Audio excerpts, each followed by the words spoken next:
How we doing, everyone? My name is Grant Meyer. I'm going to be putting together a little series here just that explains kind of what I did with my property, which you see behind me. We bought 13 acres probably a little over 2 years ago. I'm taking $2 over 120 off this property. Big part of it's what's around it, and a big part of it's what we've put into the property. So through the series, I'm just gonna put together all the things that we did that made this property great, all the things that were here, things to look for on a small piece of property. You know, maybe you don't have the money to buy 40, 50, 60 acres. You don't need it. If people around you have large swaths of land, if there's farm ground around you, you can figure it out on a smaller piece of property. So I'm gonna put together these videos, show you my food plots. I'm into planting season already. We're going into hunting season, so hopefully these videos will tail off with some nice bucks being taken on out here. So right now we've got a great mix of wildflowers. I've let this field grow up for the last 2 years. We're getting a lot of sycamores, a lot of maples are popping up. Trees like that, kind of a little bit softer trees, but faster growers. So we're gonna have a woods here before you know it. We've let this go. We just cut this path. Turn you around here. We just cut this path, and in this path I planted alfalfa and clover, and this stuff just came up great this year. And these deer are constantly on here eating this, and then I add little mineral lick spots all over the place. We planted pine trees in a couple of special little spots, as you can see. The deer liked this one last year. I'm not sure if it'll make it or not, but we've got some new growth on the top. So we're gonna let that go. Not gonna fertilize it, don't wanna stress it out. Back behind the house here, and you can see, I mean, this is probably only 80 yards from my house. This is one of my big plots. I work a lot of hemp and sorghum into here as cover. One negative about my property is it's surrounded by roads on 3 sides. 2 of those roads are private, so they're not used a ton. One's a major road that's out in front of our house. My neighbor has a road back here where you can see this. I'll try to get some visuals up to show you guys what I'm talking about, maybe some aerial views. So what I'm trying to do is cultivate cover back here. We planted some tall grasses. One thing that really made me buy this property as soon as it went on the market was this oak tree right here.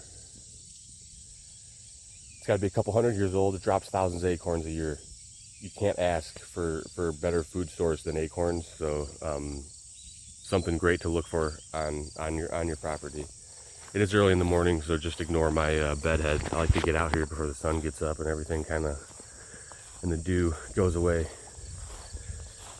But sun hemp back here. This is getting up to about 5 to 6 feet tall on this side, and we got some sorghum and hemp getting up to about 7 to 8 feet tall over here.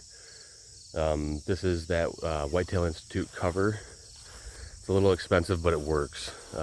I've had this stuff kicking ass for years. So, and then clover, chicory, all just kind of strewn about in here all over the place. I try to reseed every year with a frost seeding, just hand spread, so that we get different blends in here. You can see we got purple top clover and some white. So we're working on that. One thing that we also put in this year was this tall grass. Back in the house, check out some trail camera photos. Got a couple good bucks on camera this year. Try not to knock everything over. Couple good bucks on camera this year. Last year got obsessed about a deer, man, and this year I'm not gonna do it. So kind of just used to name my bucks and do all that crazy stuff, but I'm not doing that anymore this year. So just going to look at trail cam photos, and honestly, the best shot that presents itself to me this year is the deer that's gonna get it. I got to go back to kind of hunting like that. It's more fun for me. So check through some trail camera photos here, and then take you back out on the property, and I'll show you some of my funnels I got set up with more of that cover and some sorghum and some hemp that I bought from Hancock Seeds. Their seeds are, I mean, they're decent. You got to fertilize the heck out of them. Sometimes they grow, sometimes they don't.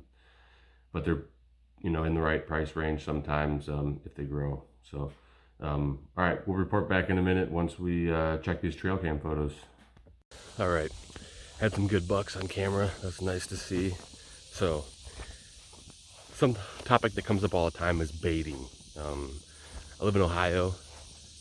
Baiting is, I guess they say, frowned upon, but I do conduct a little bit of it, but I guess not in the traditional sense like you would think. What I try to do is the bait, I guess, quote unquote bait that I use, I try to grow on my property. So what I mean by that is peach trees, apple trees. Down on the front side of our pasture we have an orchard being, so I'm trying to cultivate a lot of fruits. You guys saw the hemp and the sorghum earlier at the back of the property. The deer will hit that sorghum in the fall, especially when stuff starts falling apart, especially when the birds start hitting that sorghum, and that stuff will fall to the ground. They'll eat that a little bit. The hemp they'll eat from now until the fall. All those legumes on there, you guys saw the Austrian peas, they'll be cold hardy.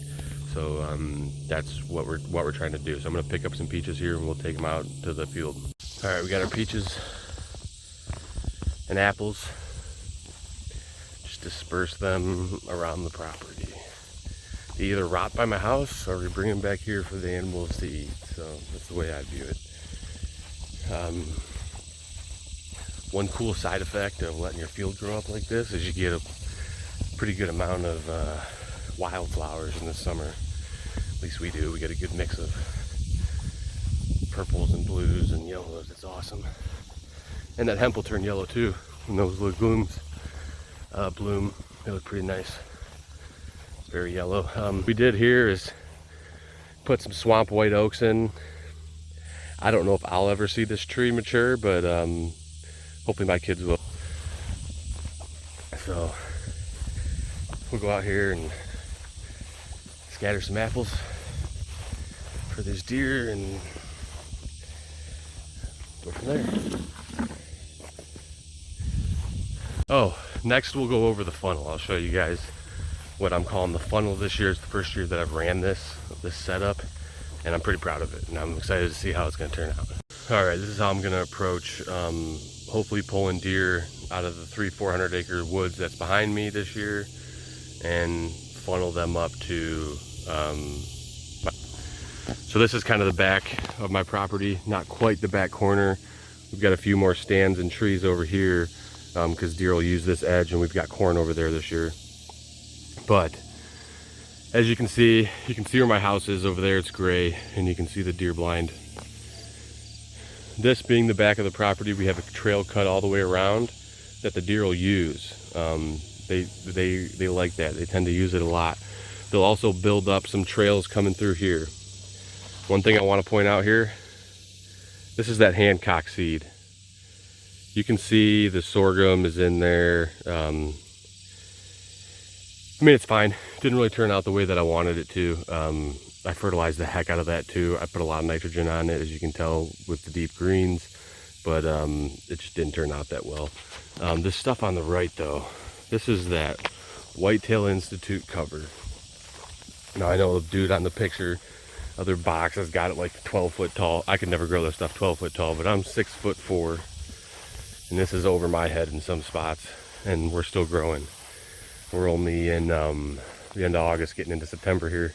I've seen this stuff grow another foot or two in September. So the goal of this entire area being to funnel deer, and what we have on this side as well is an entire swath of sorghum that runs along the side of that cornfield, which creates another travel corridor.